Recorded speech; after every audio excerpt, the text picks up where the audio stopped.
Hey guys, Cam here from PhoneDog.com, and it's Monday and time to have a look at how our official smartphone rankings are doing and who is voting for which phone. We've seen how the Sony Xperia Z2 has been doing really well since it was introduced into the charts a couple of weeks back, and it still is in second place on the People's Choice chart. On the Experts' Choice chart, for the first time, the Z2 is in the top 5. But perhaps most noticeably and more discussion worthy is the fact that the HTC One from last year, the original HTC One M7, is still in the top 5 in the People's Choice chart. You guys just can't get enough of the HTC One. I can't blame you. It is a fantastic phone with a great display, brilliant boom sound speakers, and a beautiful solid aluminium body.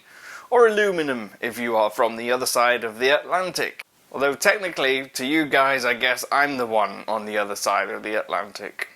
One phone definitely not seeing any love and with 0 votes last week was the iPhone 5C, and that sort of brings up a discussion of its own. It's not like Apple has never made plastic products before, but in the last few years what Apple's been focusing on is solid aluminium devices, whether it's the iMac, the MacBook, the MacBook Air, the MacBook Pro.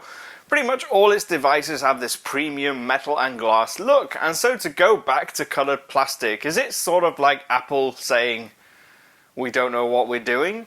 Have they lost their ideas and they're kind of turning back the clock to go back to the original iMac, which was brightly coloured and plastic? Is that something that people don't like? Do people like the premium and the kind of high-end feel that Apple gives you when you look at some of its products, and therefore the iPhone 5C kind of doesn't fit in with that? Or is it just not exciting enough for you? Let us know why you're not voting for the iPhone 5C. I would love to hear your thoughts on it, because I've used the phone and in all honesty it is a good phone, but it's not in my top 5. Also this week we are introducing a fellow tech journalist, Basil Kronfli, to our experts panel. He has worked for sites like Phone Arena, Know Your Mobile, Recombu here in the UK, and has recently set up his own site called Btekt. A great YouTube channel, great site, and someone whose opinions I really do respect. I've met him a few times at certain events and wanted to get him on board, and so we did. Also, like me, voted for the Xperia Z2 to be in his top 5,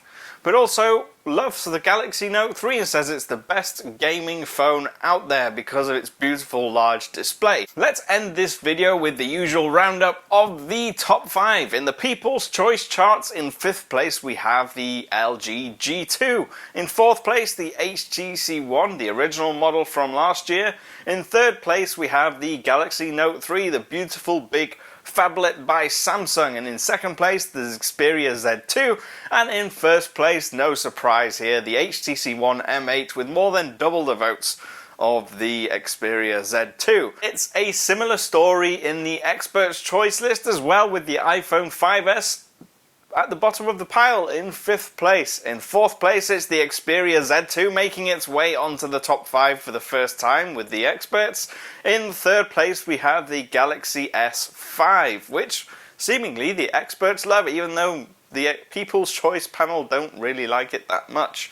In 2nd place we have the Galaxy Note 3, and in 1st place again is the HTC One M8 for the bazillionth week in a row. Maybe not bazillion, but it's been there for a while. Keep voting, keep letting us know which phones you like. Of course, we're expecting that it might change in the next few weeks once the LG G3 hits the market with its stunning 2K resolution display.